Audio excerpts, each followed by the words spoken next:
This video is powered by LearnToPlay.live, the only hardware synth performance course. Register now and enjoy 40% off. I mean, I do get it. A lot of you don't really think it's necessary or want to get into music theory. How to play chords. And a lot of people think it's a hurdle. But, you know, we're not going to get way deep into it, but I will just give you a few ideas on where I think you can really catch some benefits if you're making melodic house, melodic techno, or whatever. So today, this is going to be a quick guide into melodic house chord progressions. If you're ready for that, let's go and do that right now.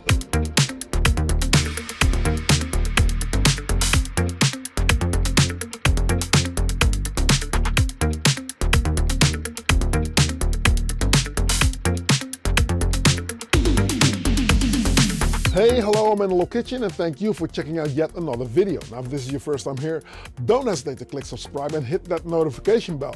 Whenever I upload a new video, you'll be kept in the loop and you'll not miss out on anything. Stick around till the end of this video. I will tell you in depth about LearnToPlay.live, our new platform where we offer a lot of music education, as well as a webinar that I've got planned coming up, say, in May. So a lot about that you will hear towards the end of this video. A chord is a collection of notes played together in order to create a harmony.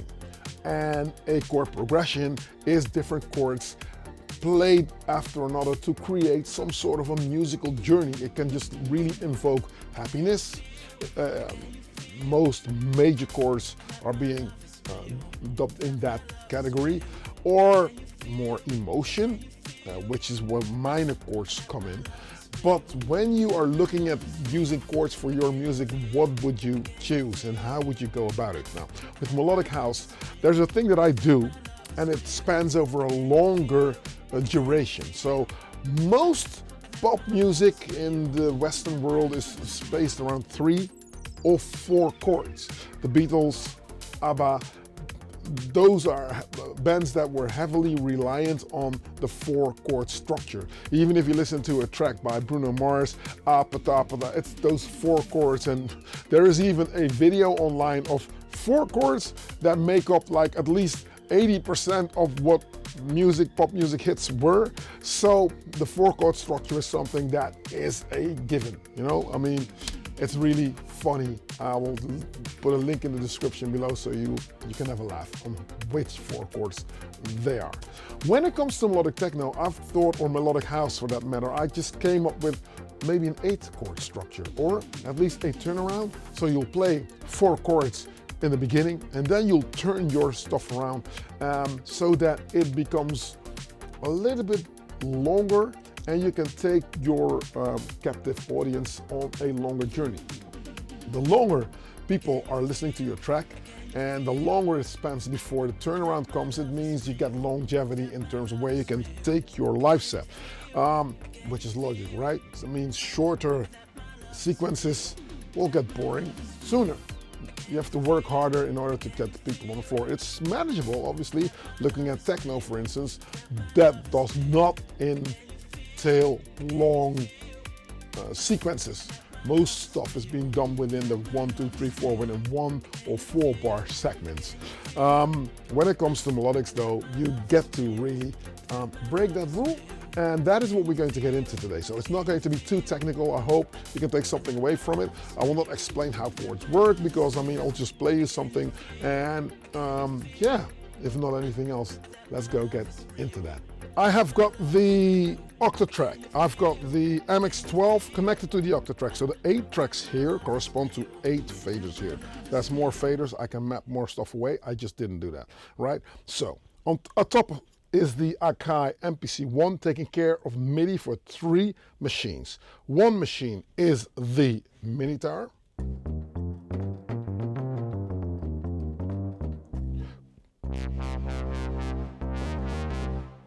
Did you see that on the line? Now, the Minitaur does not come with any effects, so what I've done is the Minitaur goes through the digital delay, DD7, and then through the Strymon Black Sky onto the console, the desk over there, right? So then I've got the almighty Sub 37, which has got a modification. This modification is freely available on learntoplay.live, which turns your Sub 37 into a polyphonic machine.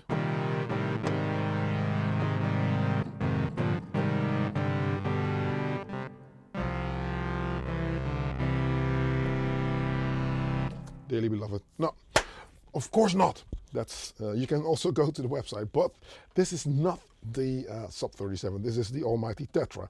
And since, if you know me and you watch this channel, you know that I'm notorious for screwing up filter knobs. This cutoff frequency knob does not work anymore. I have completely broken it. So what do you do when that happens? Obviously, you turn to the almighty Erica Sins and say like, hey, have you got a solution for that? Yes, they have.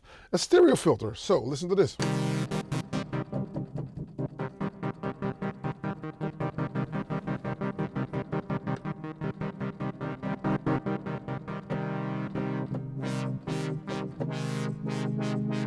And where does the reverb come from? It comes from the Hall of Fame. So Tetra through the Acid Box 3 into the TC electronics onto the desk. So that's done. And then obviously the last synthesizer is the Paraphonic Sub 37.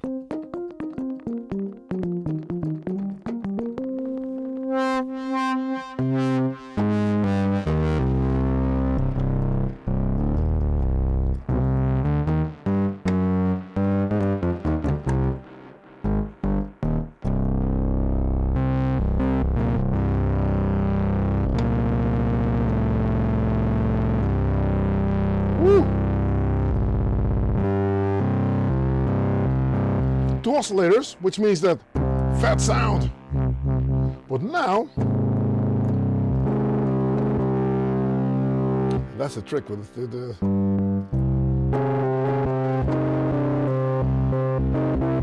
so you can play these oscillators separate from each other if you press two notes. You can play more notes. You can play all the notes you want. It's only going to play two notes, the two oscillators, apart from each other. So that's cool. Everything goes through the same filter, hence the paraphonic nature of this synthesizer. Now that we've got all the sounds covered, one thing that goes through the RE20 and then on to the desk. So now you know what's going on. Let's focus on some drums, shall we? Yeah, let's do it. So what have we got? We've got this going on. Drums sitting right here. Okay, a kick drum. A very nice kick drum, might I add. I like it, it's very thick. Now, what I do with my kick drums, obviously, is that I love it to be a little bit thicker than your usual kick drum. Why? I don't really know what's happening when I get to a live situation, and if my kick drum is too concise, too neat, which is what sometimes happens if you're making music behind a computer, and obviously it's going to be a different situation, right? You'll mix everything so that it sits well and it does what it does. But when I get to a club environment, not every sound system is the same. I'd like to have my kick drum be a little bit bigger on the bottom end, a little bit bigger on, I love a big bottom end anyway, bigger on the bottom end, bigger on the top end, so that if there's anything a sound engineer can do to accompany my kick for the room, I'll always be cool. And that's my foundation for what's happening, right? So that works. Then obviously, I'd like to add in some drums. Now, this is the master. Turning this down does not do anything because this is connected to the octatrack and the 8th one that I cannot turn off here. That's track 8 in the studio mode. I cannot turn it off. Well, I turn it off here, but I can definitely turn it off here. So now I'm going to open up a closed head. 1, 2, 3, 4. So yeah, that's the one. So looking at where my MPC is going. 5, 6, 7, 8. I think I'm crooked. I don't know why. I'm always crooked on this thing. One channel was a little bit too over to one side, so I sorted it out. Don't worry. Now I've got a sound that acts as a snare or a clap or a finger snap. This sound really got some identity issues, but it's really cool. Listen. Is it a clap? Is it a snare? Is it a finger snap? I don't care. But then again, it works, right? The almighty open head, which which is a 909 open head, so I'm using both 808 closed and even shorter, so that it really does something here. That's on track 4. The release, this is what it sounds like open.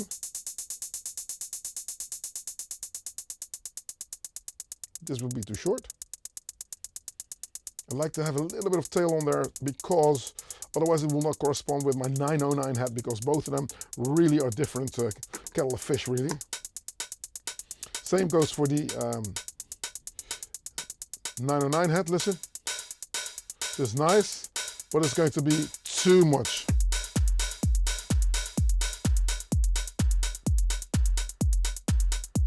Right? I think that works. I can turn it down a little bit. My kick is coming out of the mixer separately, by the way, here. Oh, yeah, you can see it. Let's get this big remarkable out of the way. Doesn't serve a purpose. So that's here, and then the next 2 channels next to it is my stereo, the stereo of the Octatrack. So 3 channels are coming out of the Octatrack. The Q out, the music for the kick, mono, or one side, you might debate, and then stereo.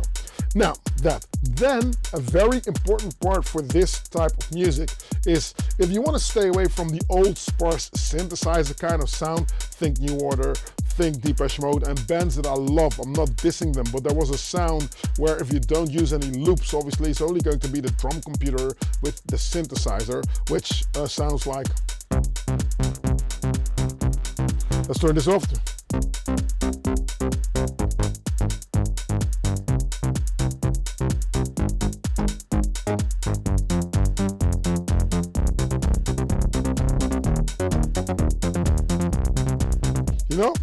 And that's cool, but to spice it up and to become a little bit more modern, let's add something in the drums that is already going to hint of where the chords are going to be, what chord we are. So I've got a tom embedded on a loop that's going to add to the sounds that I'm playing. So that's constantly going to be an exit.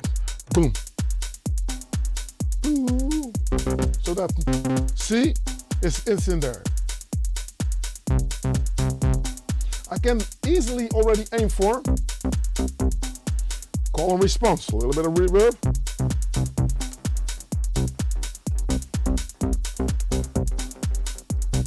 Now what I will do is I will create a sort of like sequence on the sub 37 and build the rest of my chords accordingly, right? Which means that the lowest note, my left hand, is going to play the bass line, which essentially is going to be the direction for where my chords are going to be, right?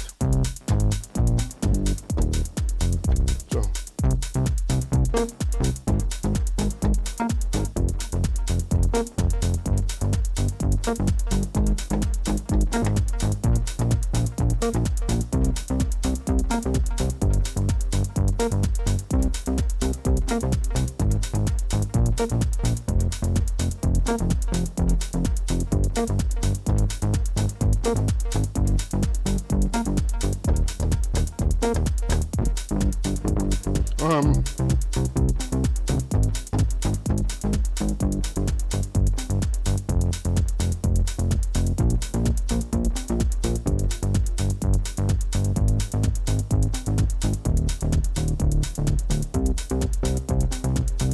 And usually, pop music, like I told you, is 4 chords, right? And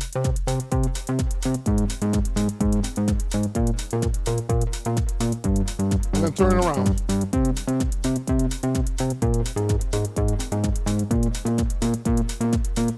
Right? Cool, that's a 4 chord structure, which when I'm playing it on the Tetra means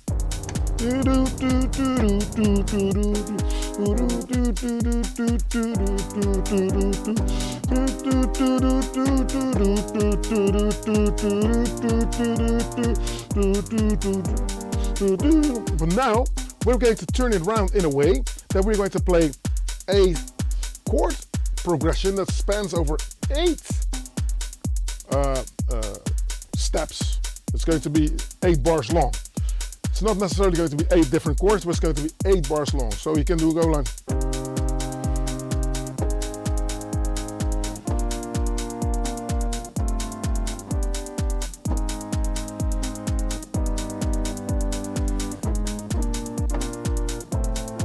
So don't know what I'm doing.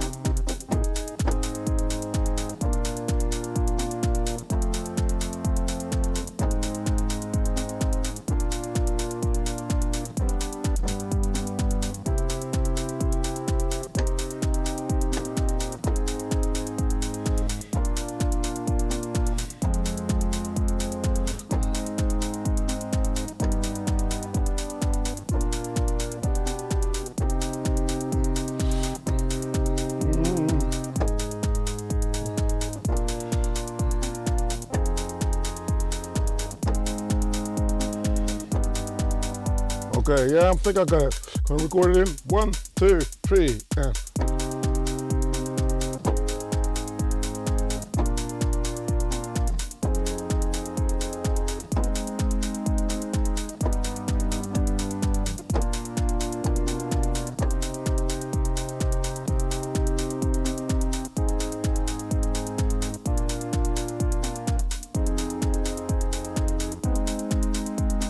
See, that was a mistake there.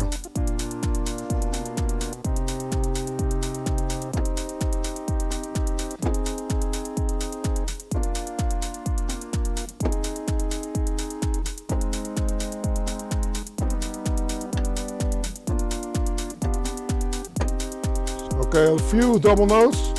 Sometimes I just need to simplify for myself instead of screwing around. I can hear from here. There you go.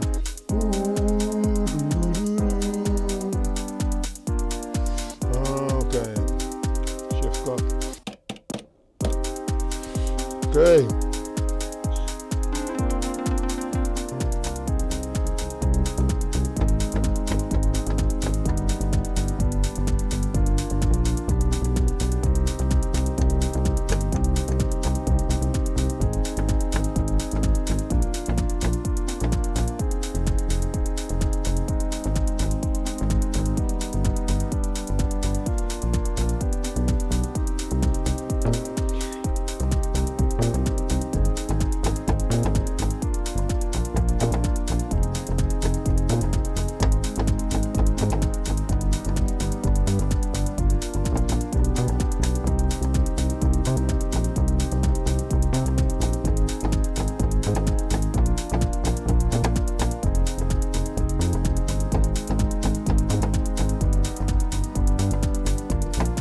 Okay, I've got it.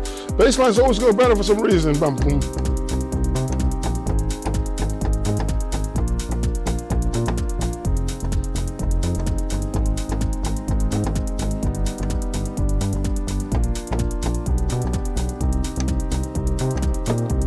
Hoppa.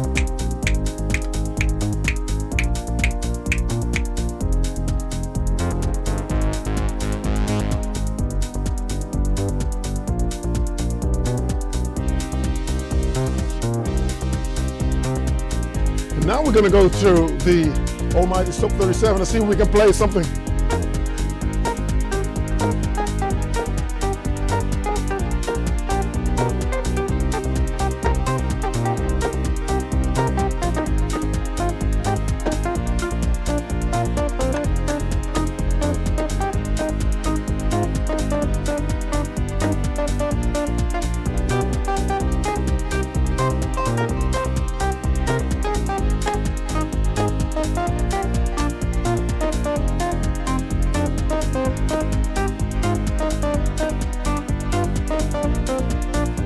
Okay, let's try it. I'm not sure.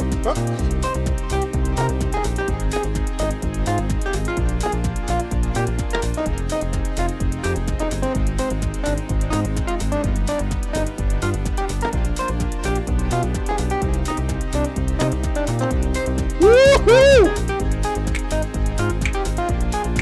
That's one note that I need to change though.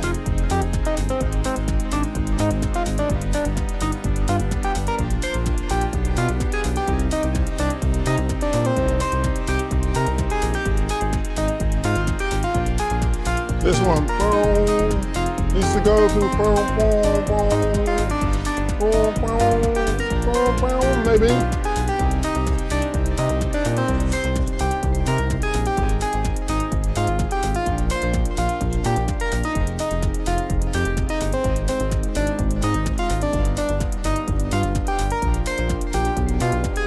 Nice one.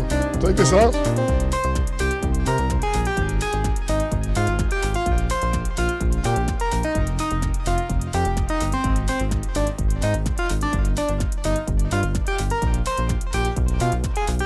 Nice one. Wow.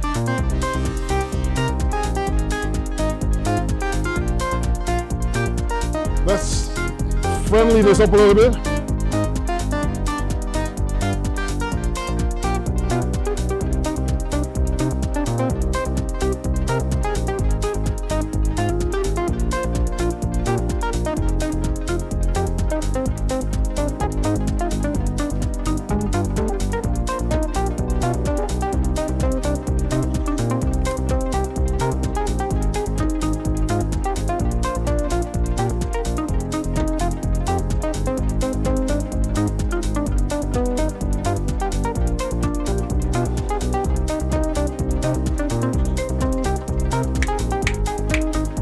And that's how you make a lead line over the top.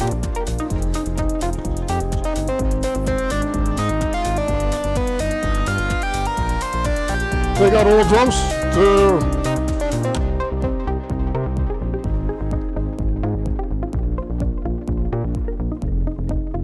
very summary.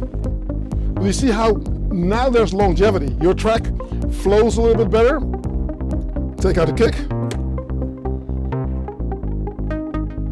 Friendly up the bass.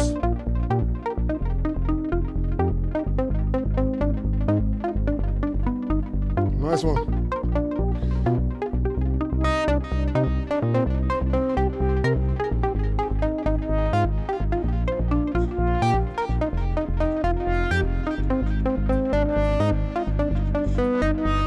Let's see if we can make it a little bit crazier and record this stuff in.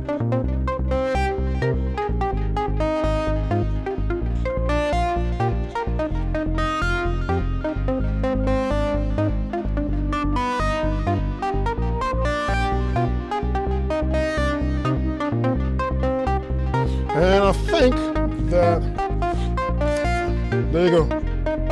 There we go. Woo! Recorded the automation. Shorter notes.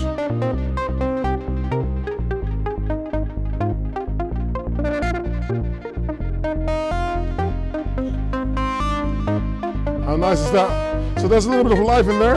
I think that my pads are working. I'll turn this down a little bit.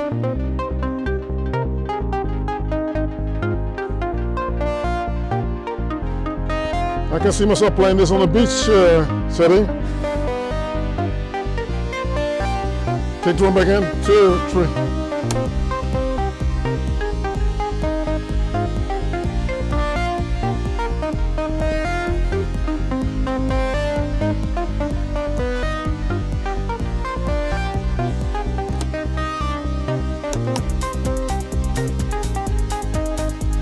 Ooh, nice. I'm liking this.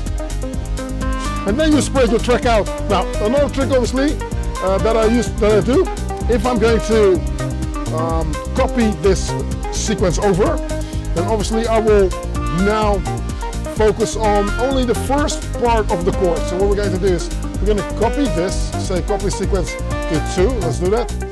2, 3, and bam. I know that it's there, sequence 2.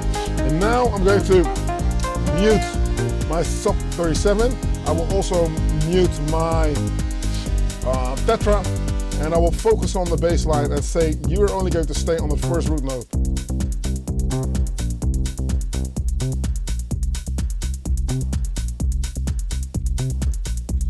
Nice. So now we get that really that basic kind of vibe, right? Can we do the same thing with the sub 37?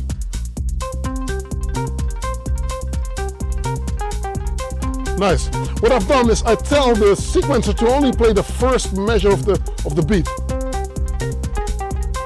Now on this specific sequence, I will go in and go for the automation. Let's open it up and see where we are. This is what we just recorded. I'm going to take this out. So that it's only going to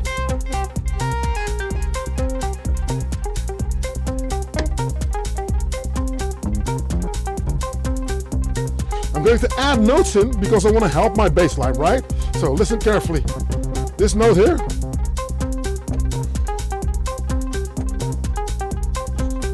It's going to be making sense if I'm going to take out my Minitaur. So,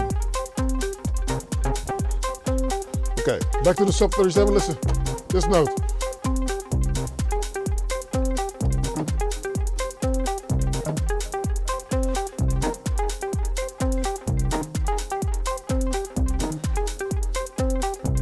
Let's record it in, right? We're gonna go 1, 2, 3, and boom.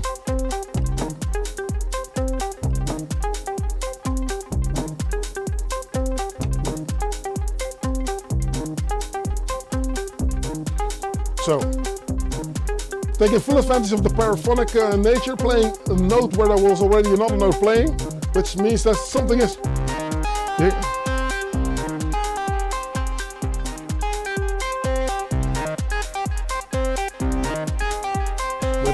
The bass right in,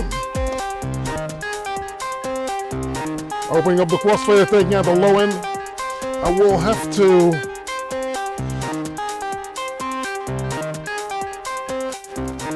lower the sub 37 a little bit, otherwise it's going to overpower my drums. Oh, I'm liking this. I'm liking this. I'm liking this. Okay, kick back in, and the Minitaur.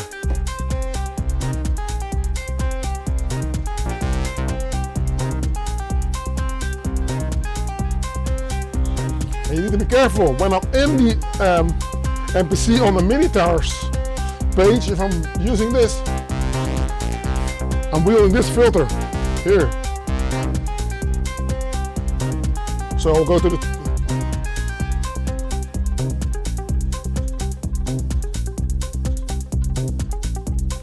what I would think, what I can do now is I'm going to take out the tetra chords and play something else with them, right? So I'm going to lower this, say we're going to go in, so that's my chord structure, and say, what have we got?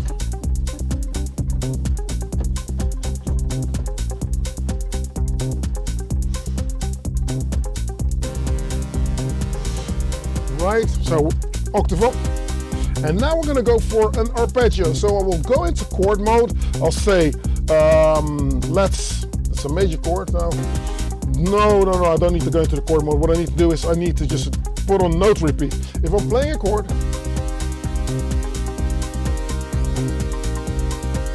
if I'm playing 3 chords, then obviously you get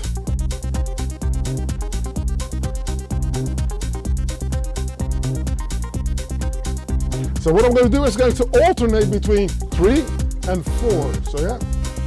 So this is a C minor 7 chord. 1, 2, 3. Right. So I'm going to go for record.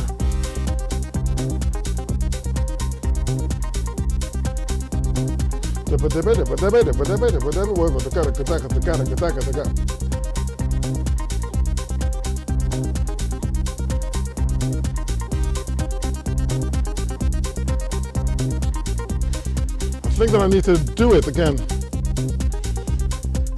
Okay. What I will do is shift note repeat, otherwise I'll be standing here forever. 1, 2, 3, and in.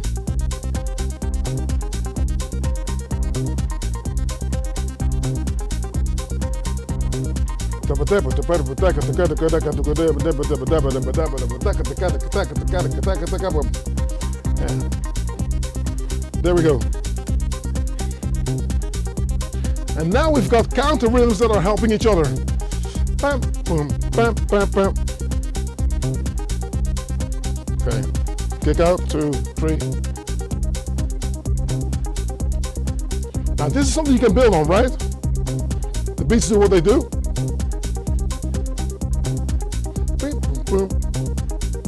And now if I'm going to work my filters, you're going to see that another sort of like progression occurs within the notes that are starting to fight with each other.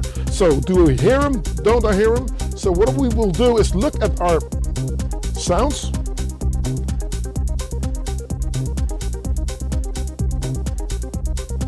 With a little bit of envelope generation on the Minitaur, meaning if I'm going to turn down the filter, the notes will become a little bit more. I need to just get out of here.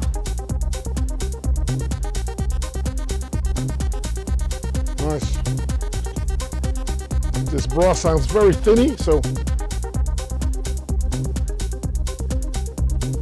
this is something I can lose my ish to on the dance floor.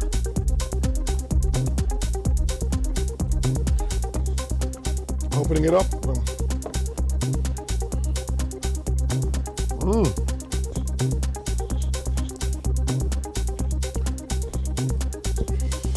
Okay, going back in.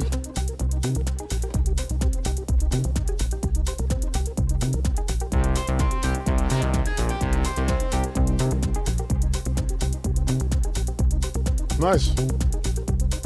Going for the Minitaur, turning it down a little bit. Can we play around with the levels?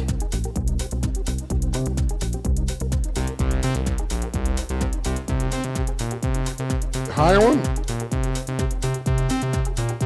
Change this one up and lower it a little bit and play the other one.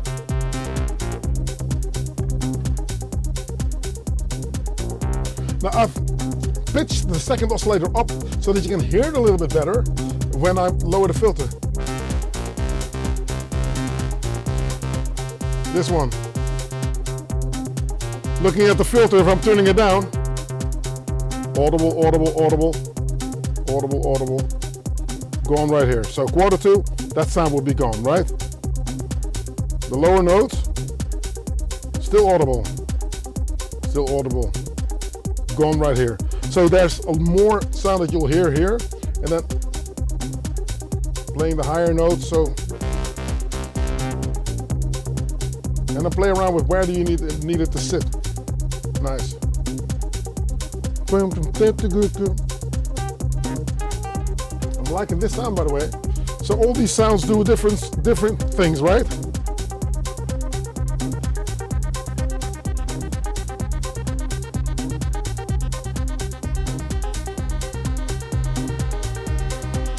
Oh, nice one.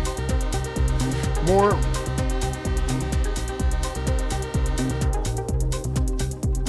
If you play an arpeggio, you want to make it into a chord, just open up the release. If you open up the release, you'll see that longevity will occur. Really cool. Okay, here we go. Let's go back to our other sequence. Boom, boom, boom. You can build it up. Usually I would do more with my drums, obviously. 5, 6, 7, and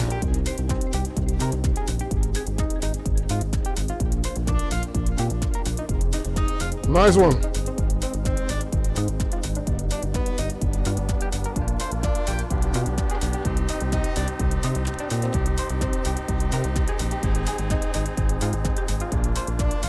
Nice one. See? Now it makes sense. Okay, 1, 2, 3, on to the next one. 2, 3, sequence.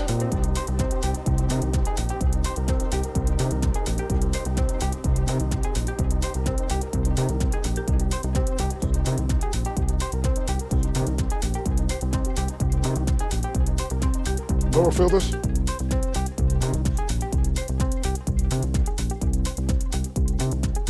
Shorter notes.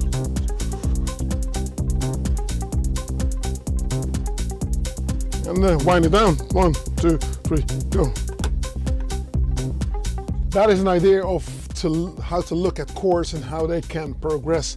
If you played one chord already in the beginning of your first 4, then you can easily just try and switch them towards the next 4, and the longevity on your track will be uncanny. I got lucky today because I think that the lead line worked out pretty well. Sometimes it does, sometimes it doesn't, but that's the beauty of playing live. Turning to learn to play live, that's how we teach this stuff. Do you want to know how to play that, how to come up with stuff like this? It's a mindset. I don't think it's talent or whatever. It's something that it's easily teachable, and we do teach that at learntoplay.live. Live. Now go check it out. We'll teach you everything. It's a 32-week course starting in September. I will do a webinar in May to just like give you a little bit of a taste of what that is, and links will be up pretty soon. So keep your eyes and ears on this. Thanks for watching. Now this is how I think this works. Would you like to get a cool t-shirt like this? I've got a fourth wall shop with a link in the description below where you can get stuff like this.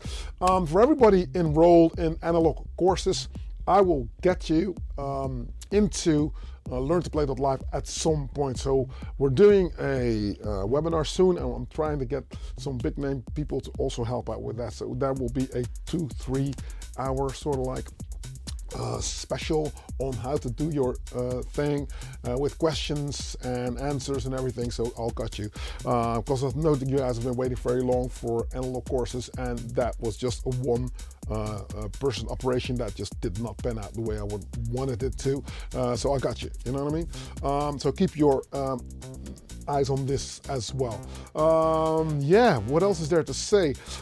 Thanks for watching. If you made it this far into the video, you sir, man, we're an absolute superstar. This is what we do right here. Patreon.com/analogkitchen is another one if you want to get closer to me. That will get you into Discord, the ever-growing community. It's really, really cool. And also, a new edition of the Dollars Bible is online. If you want to get involved, go and check it out. You can find it on patreon.com/analogkitchen.